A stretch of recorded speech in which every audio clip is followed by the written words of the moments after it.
unsaon nato pag-alagad silang tanan? Bahina ang katawhan ngadto sa 12 ka pundok. Mangluhod og pag-ampo sa amahan sa ngalan ni Jesus. Ug siya mitudlo nga magbaton kitag pagtuo. Ug magampo ug musunod kaniya ngadto sa mga tubig sa bunyag.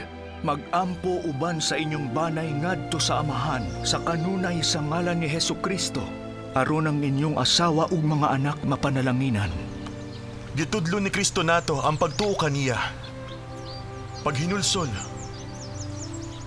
ug pagbabunyag sama kaniya. Kami nag-ampo alang ni adtong dili nato kauban.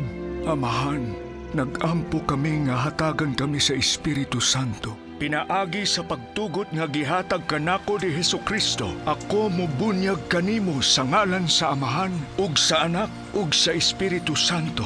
Amen. Amen.